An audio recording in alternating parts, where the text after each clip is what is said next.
Resourceful Designer, episode 77. Being a self-employed designer is a team effort.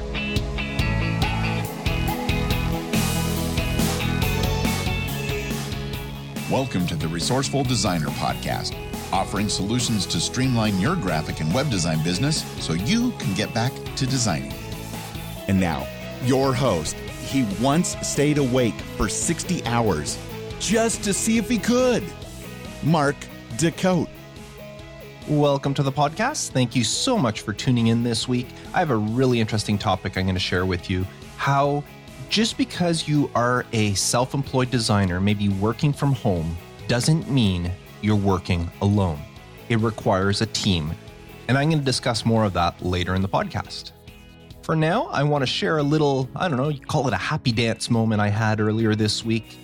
The first, or I don't remember if he was the actual first website client I did when I started my business on the side. I was still working full-time at the print shop when I started doing web design part-time on the side. Well, I can't remember if he was the first website or the second website I did, but I do know that the website was published in February of 2007, and it has been live since then. That website is 10 years old. And I like to say, and I've told my client many times, that his website is being held together with Band-Aids and bubble gum. Because there has been so many fixes and things that I've had to do behind the scenes over the years to keep that website working when things would break with new browser innovations and all sorts of stuff. Anyways, after 10 years of me telling my client that he needs a new website, he finally contacted me this week and said, "Mark, I think it's time."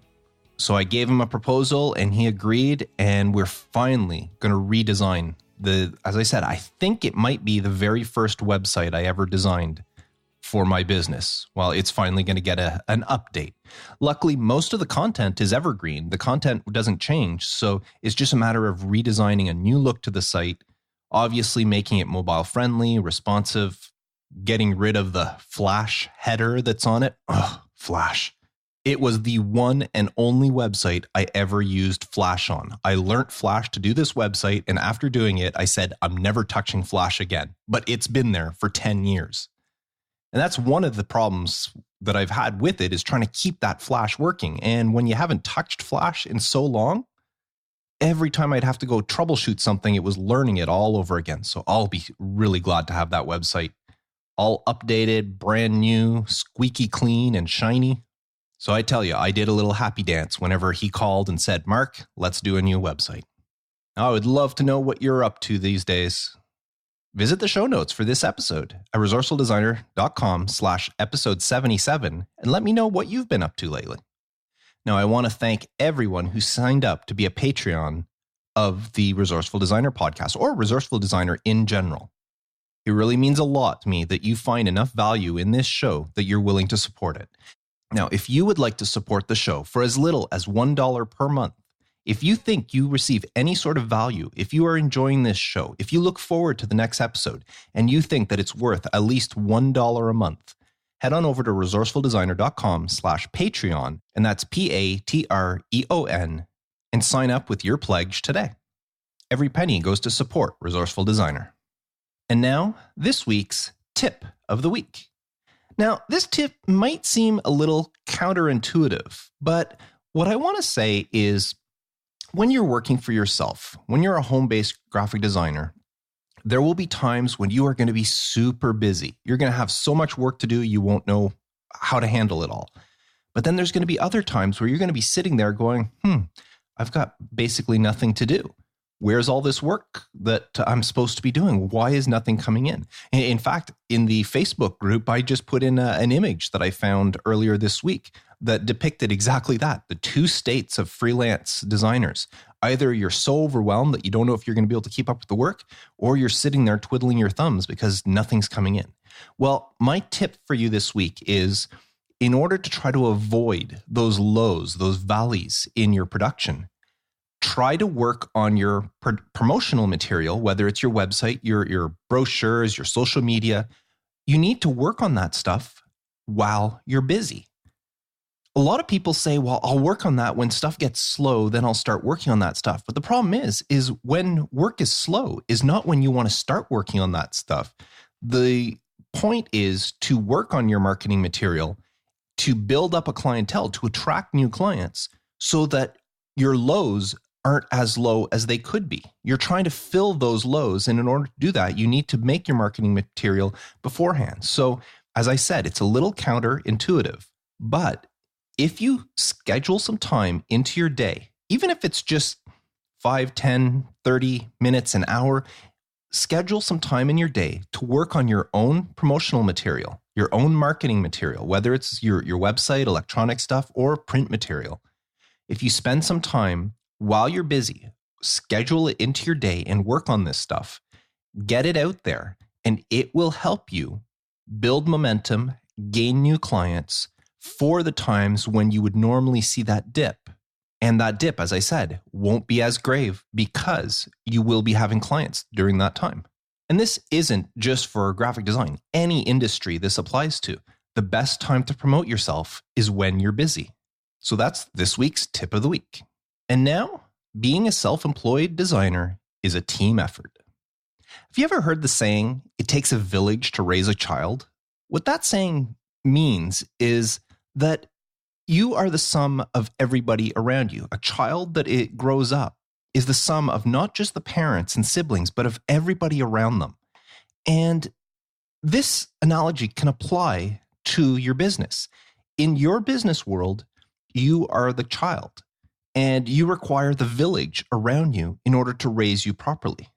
And that's where this week's topic came in, is it takes a team in order to make a good designer. Now, you may think, well, I started my business from home because I want to work by myself. I'm good at this. I don't mind the isolation. I can work by myself. But the thing is working for yourself, by yourself, is possibly not sustainable without help. Back in episode 45 of the podcast, I mentioned how it's okay for graphic designers to ask for help. And you can listen to that episode by visiting resourcefuldesigner.com/episode 45. But it's one thing to know that you can ask for help. It's a completely different thing to know who to ask for help. Because there will be things in your business that either you won't know how to do, you won't want to do, and sometimes you won't even know existed until your client asks you for them. And what I don't want you to do is make a mistake like I made at the beginning of my business career when I started my business. Let me tell you a little story. This was probably a year and a half, 2 years into me working by myself. I had already left the print shop. I was doing both web and print design, and things were going well. Well, a new client contacted me for a website, and they contacted me because somebody that worked for them had dealt with me at the print shop and thought I was an excellent designer, and they highly recommended me for the website. So the company came to me not to shop around, not to get prices. They came to hire me for their website. And they came out and they told me, here's the budget we have set aside for a website. And I was floored because the budget was, let's just say that it was almost half my yearly income for that one project. And I was thrilled. Here they were coming to me, wanting this website designed for this phenomenal price that they were willing to pay me. And they weren't shopping around. They weren't just asking for a quote and going to compare things. I had the job. But then they started explaining the scope of the work. And I started listening, and I didn't understand what they were saying. Because at that point, I had been building static websites. I had never built a dynamic website before. Now, if you're not into web design and you don't know the difference between static and dynamic, a static website is just a website that appears on the page. The code, all the images, all the text and everything is done right into the code so that it always appears the same.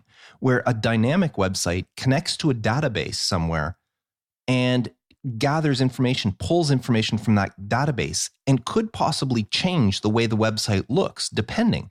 Say you visit a website and you're looking for whatever widget that you're shopping for, and you say, I only want to see blue widgets. Well, when you click on blue, what it's doing is it's connecting to a database and it's looking through all the different widgets that are there, and it's pulling out only the blue ones and showing you, here's a page full of blue widgets.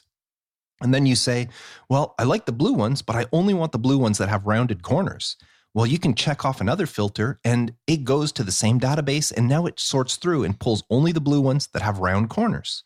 And that's just a general term, but a dynamic website means that it's connecting to databases, gathering information in order to build the page. The page might be very basic with a little bit of code on it, but that little bit of code is telling it what to do when it goes to the database.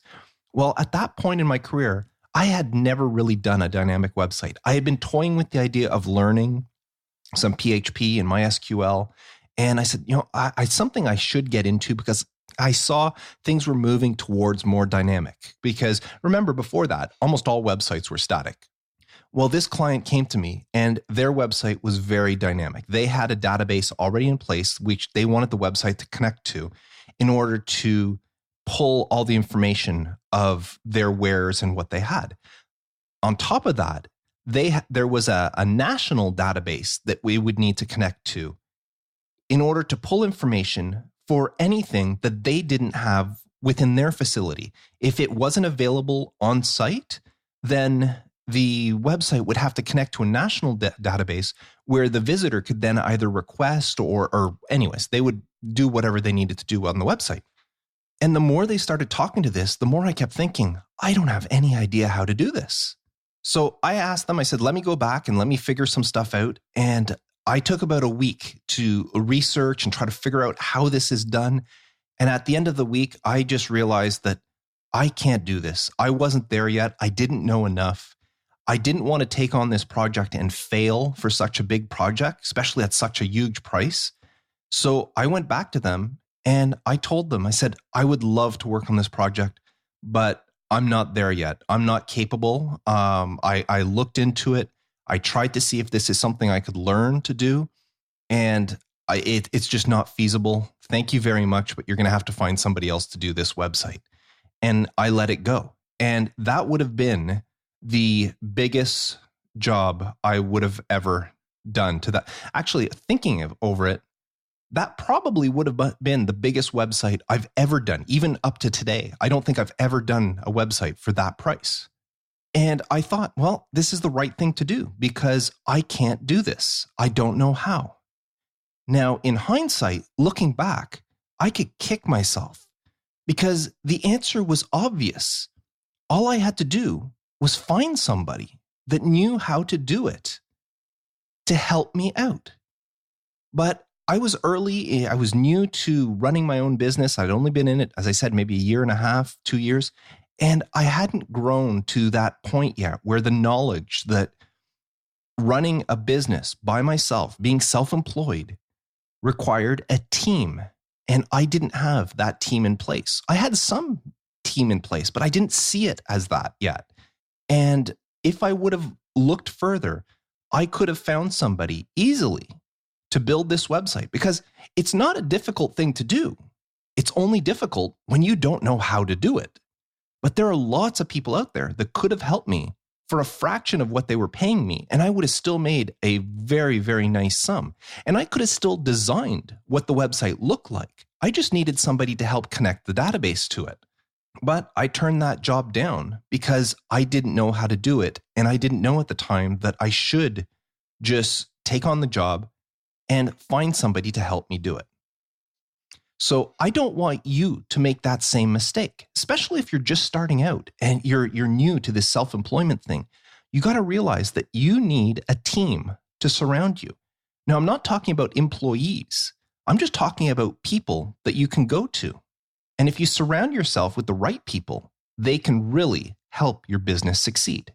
And when you do have that team in place, then you don't need to tell a client, oh, I can't do that, or I don't know how to do that, or I'm not your person.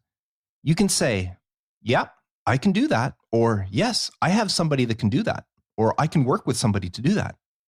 And even if you don't have somebody, you can always go find someone to help you. You don't have to say no to your clients. Now, because of this team that I'm talking about, that's one of the reasons why back in episode 57, which was titled We versus I, Choose a Voice for Your Design Business. That episode, I talked about how some people will refer to their business even though they work by themselves. They'll either refer to it as I, like, on the website, I'm a graphic designer, I offer these services, I do this. And some people will say we, even though they're just one person. They'll say, we at such and such a design company offer these services. We are honored to work with you. We like doing this, and we help you do this. And the reason behind that, I gave the pros and cons of both why some people would want to use we and why some people would want to use I. But the reason some people would use we is because they have a team in place. Again, they might not be employees. This person is working by themselves, either in their home or somewhere else, but they're by themselves. But this team of people they can call upon becomes the we, the voice of their business. So who are the right people to form your team? Well, think about any design job that you would work on that there's part of it that you are not capable of doing or you don't want to do that somebody else could help you with. I'm talking about photographers. I'm talking about copywriters. I'm talking about illustrators, translators, programmers, any of these people that you can have as part of your team to help you out. And the thing is when I say these people are part of your team, I'm not talking about somebody you have a contract with or you have a working relationship with. Sometimes these team members might not even know that they're on your team. You might have never worked with them.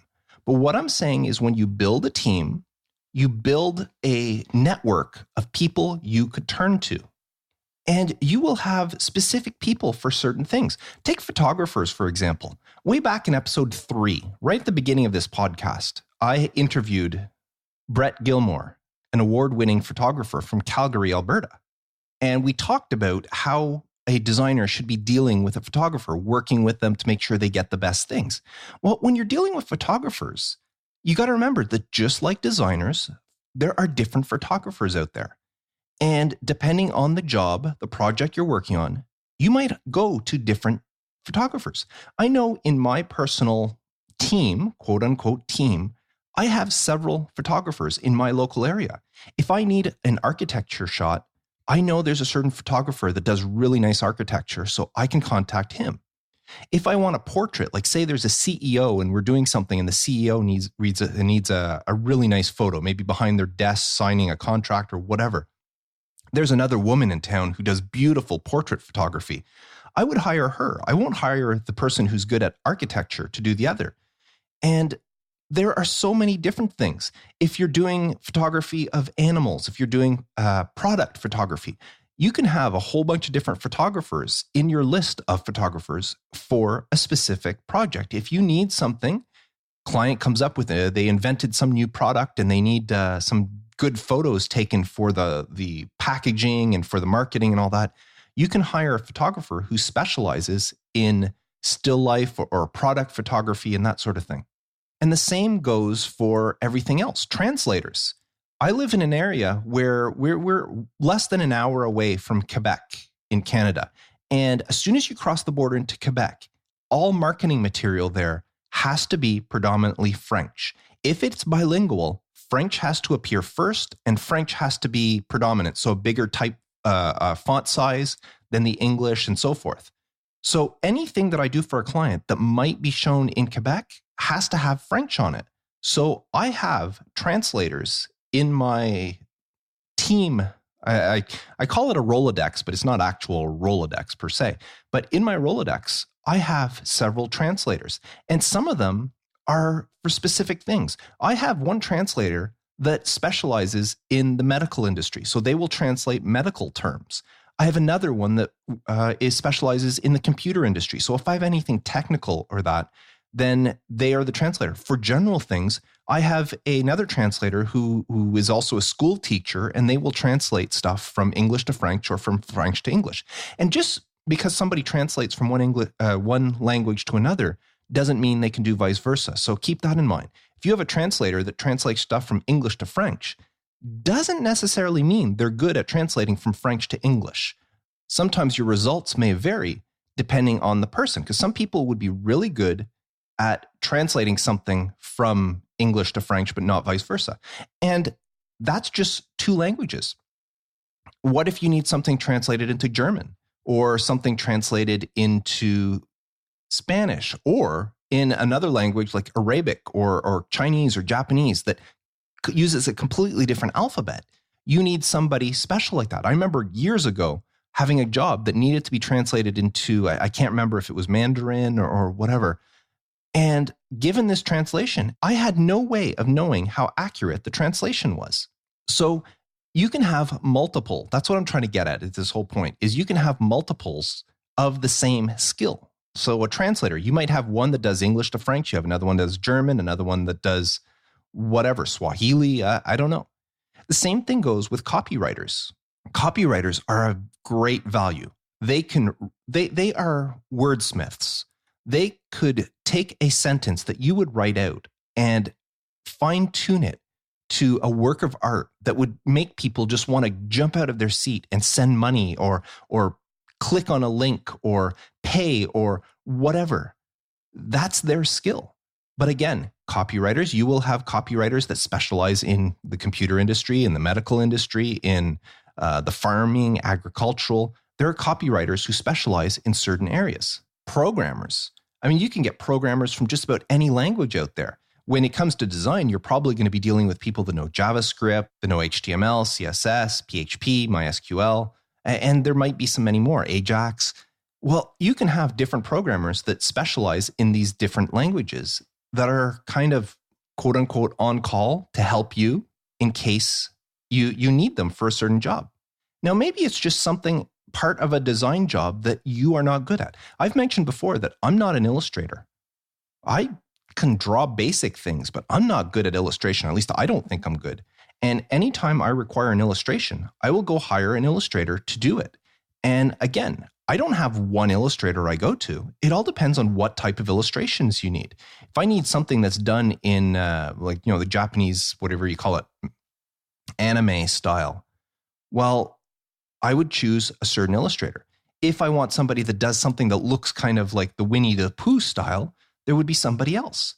If I need somebody to draw like a Transformers cartoon type thing, I would choose another illustrator. And then not just that sort of illustration, but some people specialize in watercolors, in oils, in pastels, in charcoal, all sorts of illustrators out there. Well, you can have a team of illustrators at your disposal depending on what you need. Now, you can just get really broad with this as well. If you're a graphic designer who does print design, maybe you want to get somebody on your team that does web design that can help you when a client needs something web, or vice versa. If you're a web designer and every once in a while a client will ask you for some print design, you might have somebody you can turn to do print design. Or maybe it's something as simple as logo designs. Maybe you are a great designer, you love designing all sorts of stuff, but for some reason you just don't like doing logos. Well, you can find somebody that's what they do. Ian Paget. You may know him. You may have heard of him. He goes by Logo Geek online and social media and that. Actually, he's a member of the Resourceful Designer Facebook group. Well, Ian specializes in logos. That's what he does. He doesn't do all the other stuff. He designs a logo. Once the logo is designed, he gives it to the client, and then the client can take it somewhere else to get flyers and business cards and posters and websites and all sorts of stuff done. Ian does logos. So maybe you're a designer who loves working on all sorts of stuff, or maybe you're a web designer and you're just not comfortable doing a logo. Well, you can have somebody like Ian in your Rolodex that you can turn to and say, hey, Ian, I've got this client, I'm doing this thing. They need a logo for such and such a thing. Can you do this? And you work something out with Ian, and your client doesn't even have to know. As far as your client knows, it's somebody on your team. So Ian can design the logo, give it to you, and you give it to the client, and the client doesn't need to know that Ian designed it, and vice versa. There are so many different designers out there that do specialize in little things. Other specialties you can look into and add to your team. Somebody who does Facebook ads, somebody who specializes in email marketing, somebody who specializes in sales funnels, social media experts, SEO experts. What about those whiteboard videos? Have you ever seen those, or explainer videos? It's kind of like an animation where it's a little video and you see a hand come on screen and the hand's holding a marker and the hand starts drawing something. And maybe after they draw a little person, then the little person will walk around, do something, and then the hand will come and erase and write some stuff. And it's kind of like an explainer how things work. Well, those are very popular and very effective. So that is something that maybe you can't do. I know I can't do that, but it's also something that there might not be a lot of call for. That might be something you might do once every 2, 3, 4 years. But if you have somebody that you know or heard of that does them well, it's a good idea to have that person have their contact information available so you can contact them when the time comes. As I said, there are so many possibilities, people that could be on your team. And just because you're running a business by yourself doesn't mean that you have to do everything yourself. Now, I've mentioned a lot of different team members you can have. And of course, there are many, many more I didn't even touch on. But where do you find these people? Well, there's some obvious choices. You can always go online to places like Upwork or toptal.com, or even going to, and I'm going to bite my tongue a little bit here, even going to a place like Fiverr.com. Now, I wouldn't do that. I would not do that for a logo or any sort of actual design work. But if you need an illustration done, something hand-drawn, there's nothing wrong with going to Fiverr. I mean, you got to remember, you get what you pay for, but at least you know it's going to be legit. When you order a logo or some sort of design on Fiverr, there's a really good chance that logo or design was stolen from somewhere else and just given to you. And, damn the copyright infringement. They don't care once they've got your money. So I wouldn't use them for that sort of stuff because I've seen a lot of people burned in that. But things that you can't really fake, like an illustration, or if you need, maybe some sort of video intro or something with a certain logo doing something. If you want, like your client says, I want to have a video on my website, and on the video, I want to have my logo bounce in from left to right, hit the right-hand wall, and then bounce back into the middle, and then all sorts of sparks fly off of it, and then it stops, and then like a sheen goes across of it, and there's the logo in the middle.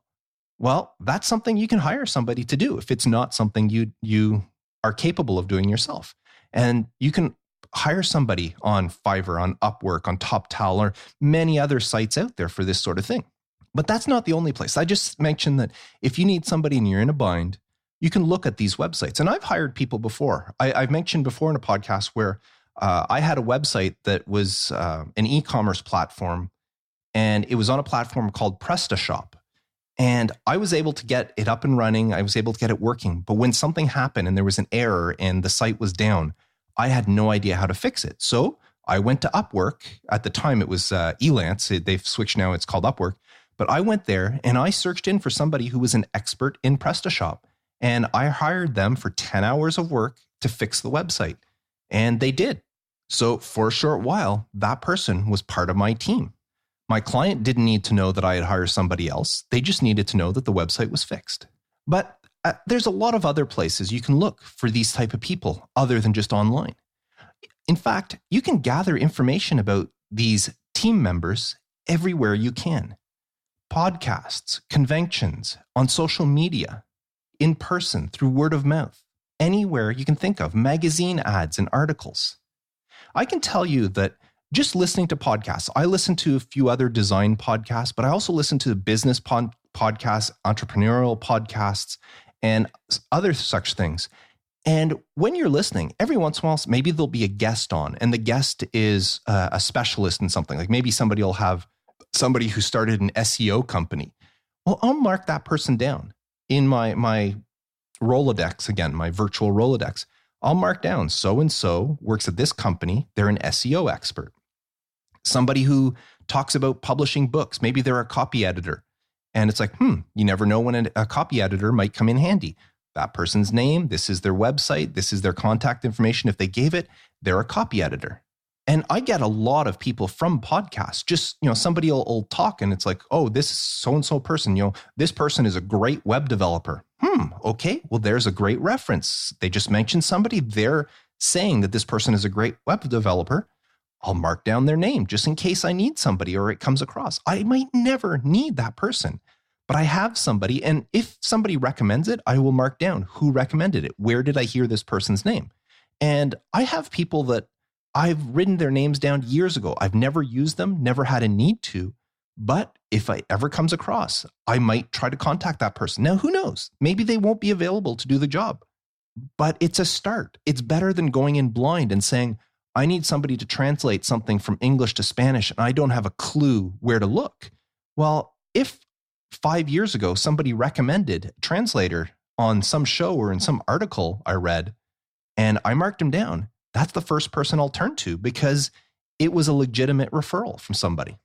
Now, I've mentioned before on the show how I'm a big geek. I love all things geeky. And one of the things I love going to is Comic Cons. Now, I wish I was talking about the big one in San Diego that happens every year. I've never been to that one. But here in Canada, we also have our own little Comic Cons here. There's the Toronto and Ottawa and Montreal Comic Cons, and I try to get to those whenever I can. Well, one thing that all these Comic Cons have is illustrators. There's comic book artists, and they're sitting there. Just like some of them work legitimate comic books, like, they'll work for Marvel or DC or Image or whatever other comic book companies are out there. But there are also artists out there that don't work in comics. They're just artists that some of them specialize in doing fairy type, fairies and dragons and stuff. Others specialize in drawing robots. And they're there to just try to make a buck. They sell prints, they sell t-shirts with their illustrations on them. Well, anytime I go to one of these things, I pick up their business cards or whatever they have available. And I write down a little bit on them, like what this person was like, what I thought of their work. If there's a link, I can keep track of that, because you never know when somebody will come in handy. There's a local convention called the CAPE, Cornwall Area Pop event, that happens every year. And that one there is great because they're local illustrators that are there. So when I go see them, some of them are high school kids, but they're amazing. And I'll grab their card and I'll tell them, I say, listen, I'm grabbing your card because I'm a designer, and every once in a while I need a call. I have a call for an illustration for a job. Would you mind if I contacted you if I need somebody in your style? And I've yet to have a single one of them say, no, I wouldn't want to do anything for paid money. So gather these people wherever you can. And it doesn't matter what it is. Every time I go somewhere, if I see a business card for a photographer, I'll grab it. And when I'm back home, I'll take a look at their website. If I like their work, if I see what they do, what they specialize in, then maybe I'll add them to my team. Sometimes you'll look at somebody and go, really? That's not something I have a use for. Like, say there's a photographer and all they do is wedding photography. Well, there's not really much call for me as a designer to do wedding stuff where I need the wedding photos from a certain wedding. So maybe I won't add that person. But then again, that person might be really good at some candid portraits and that sort of thing. So anytime I see one of those boards that has business cards on it, I'll always look around to see if there's anything. Somebody might say, well, they're a computer programmer. Well, hey, who knows? Grab the card. You never know when somebody could be added to your team. And as I said, you're adding them to your team. They don't even need to know. You might never use them, but they're there. And the day that you do need them, you're going to be thankful that they are there. Now, I've been talking a lot about the whole design side and working on projects. But if you're going to run a successful design business, there are other people that you need on your team as well. And what I'm talking about is people like bookkeepers, lawyers, accountants, maybe a virtual assistant, or even a live assistant, somebody that can help you out. Business coaches, maybe a life coach, maybe some sort of mentor if you're starting out, even your peers, other designers. These are all people that you want on your team. I mean, the first few are pretty well obvious. If you want a lawyer, if you're going to do contracts or anything, you're going to need a lawyer, somebody to look over your contracts. And especially if you're incorporating your business, you're going to need to get a lawyer involved. An accountant, of course, you're going to want an accountant to get the best tax returns you can, because there are so many loopholes and things with your taxes that you're not going to be able to keep track of everything. So you want a lawyer on your team and somebody that can advise you. I meant accountant. But stuff like a lawyer and an accountant, they can also advise you in your business. Now, don't neglect, depending on where you live, some areas have special groups or special committees or special offices, municipal offices dedicated to small business, and they're there to help you. They can be part of your team. I know here they have the Cornwall Small Business Bureau, or Cornwall Business Enterprise Center is what it's called. And anytime, if I need advice on business, I know I can go to them and ask, and they have people that deal with small businesses all the time, and you can get advice from them. Virtual assistants. I mean, why should you do all the work? I have a virtual assistant that I use for a few things, to monitoring some of my client websites after they're launched. She takes care of upgrading the plugins and monitoring other updates and just making sure the websites aren't breaking, making sure the backups are done correctly. I have a virtual assistant take care of that. I also have one that does research for me on certain topics. Sometimes when it comes to a podcast and I'm not quite sure about something, I'll send an email off to her and say, could you get me some information on this stuff? And let her go Google and look all the stuff, because I don't have time for that. I'm busy working. And if it's information I want for a podcast or a blog post or whatever, I can get her to do the research for me. So she's part of my team. Now, I mentioned business and life coaches. Some people rely on them just to help them get through. Those people are team members. They're there to encourage you. Mentors. Mentors are another great thing. If you can meet with somebody who is mentoring you, somebody who's been through what you're going through. A lot of people are referring to this podcast kind of like me mentoring them, even though it's kind of a one way. I mean, I'm not getting the response back from you, but it is a certain form of mentorship, and that's good. So in a way, you can say that I'm part of your team because I'm helping you out with your business. Your peers, if you are part of a group like the Facebook group at resourcefuldesigner.com/group, if you're part of that, that is a group of your peers. There are other designers around the world that are in a similar position to you, and you can get their help. You can ask them questions. We do it all the time in the group. People are asking, what's the best accounting software? What do you think about this? You know, a client asked me about this. What's your opinion? We're all part of each other's team. And of course, there's local support groups, there's business groups, there's networking groups, there's mastermind groups. All these different things are part of your team. And lastly, I want to say, don't forget your family and your friends. I mean, without family and friends supporting you, your business will probably not succeed. I mentioned in the last episode how when I wanted to start my own business, I sat down with my wife and we discussed whether or not it was possible. And I can tell you, if my wife wasn't supporting me 100%, there's no way I could have succeeded. Or probably, in all honesty, there's no way I would have even tried. I would have never made the leap to running my own business if my wife wasn't supporting me.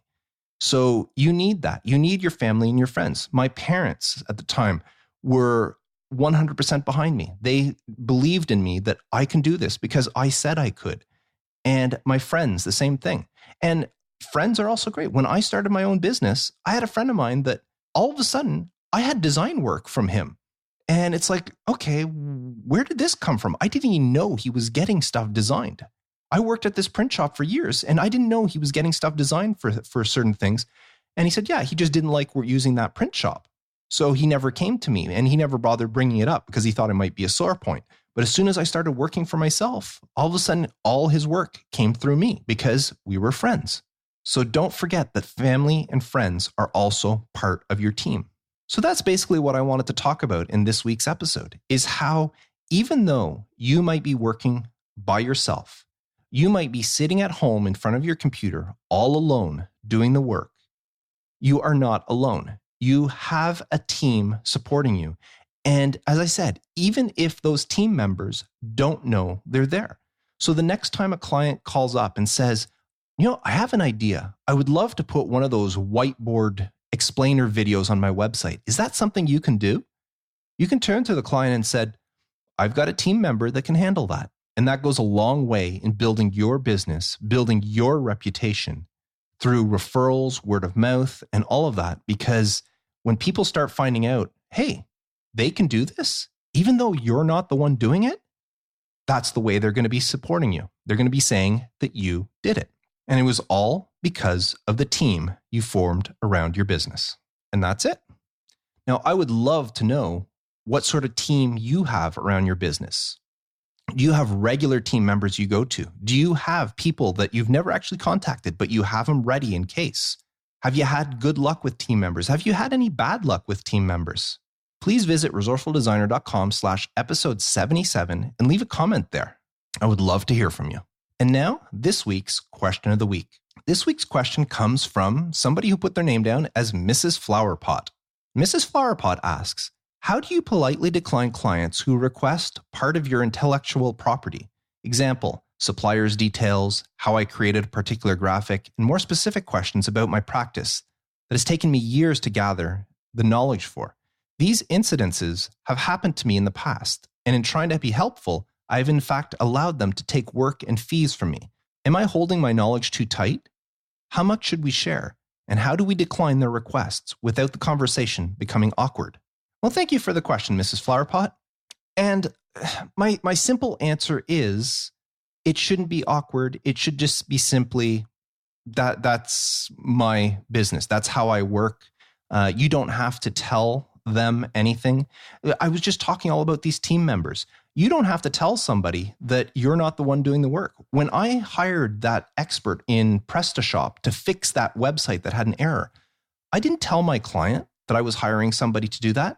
Actually, in all honesty, I probably did tell my client, but I didn't have to. I just needed to get the website fixed. And whether I fixed it or I hired somebody to fix it didn't make a difference.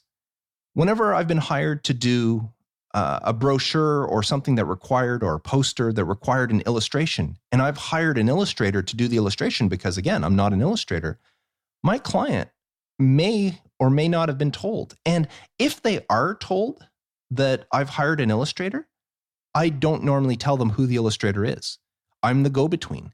And if they ask me to who the illustrator is, I'll just say that I've got a contract with them that everything we do is private, or it's not the right word. I don't know what word I'm trying to use here, but basically to say that, their name, like the illustrator doesn't sign the work, and they don't need to know who the illustrator is. I can work as a go-between.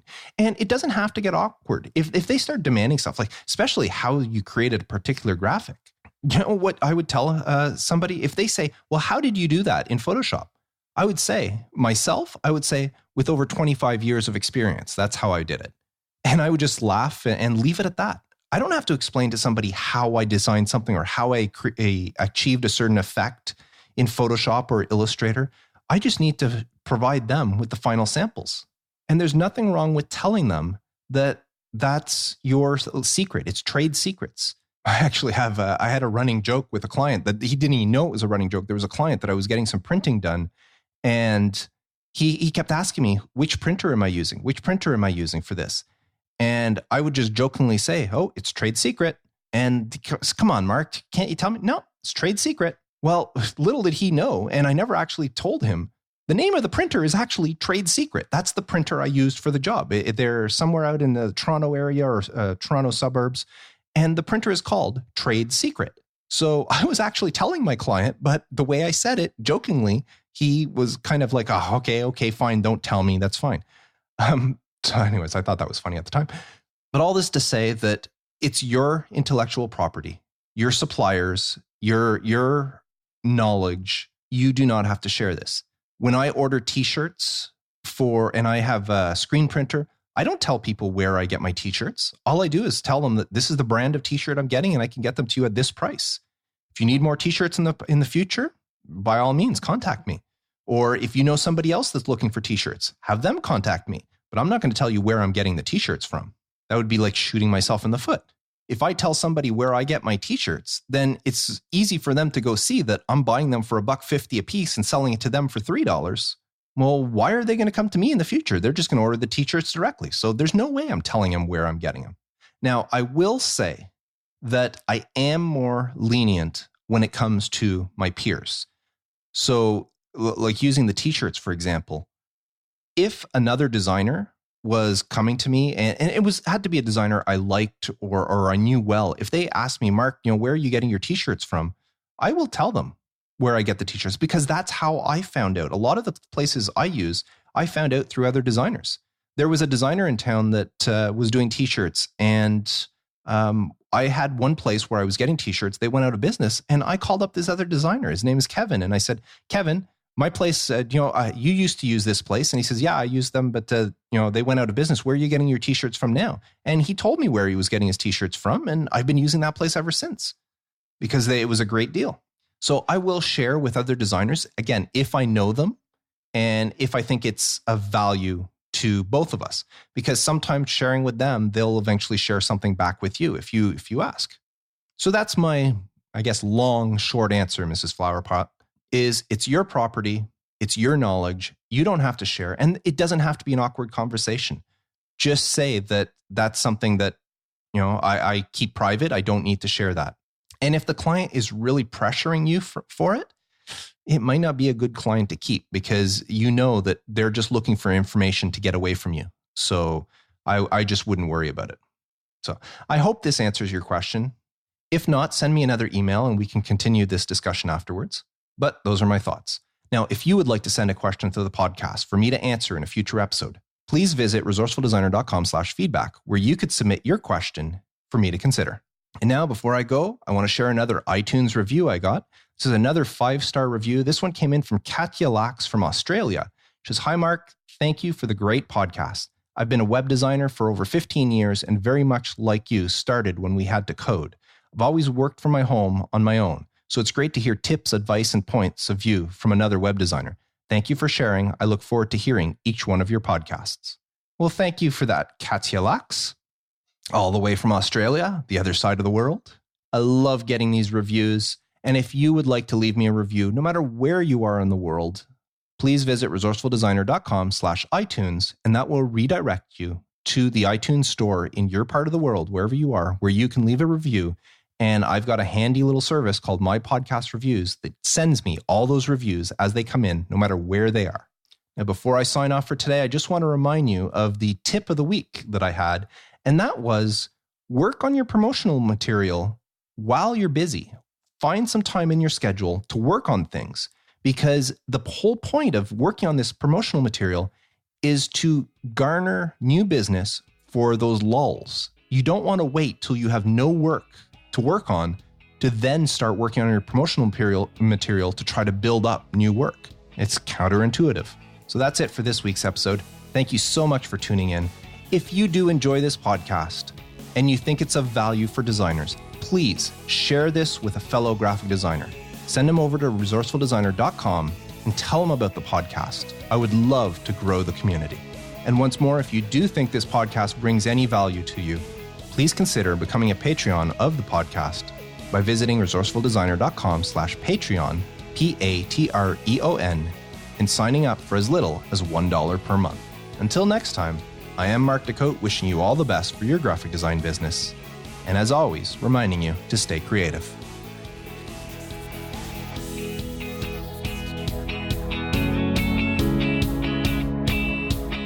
Thanks for listening to the Resourceful Designer podcast at resourcefuldesigner.com.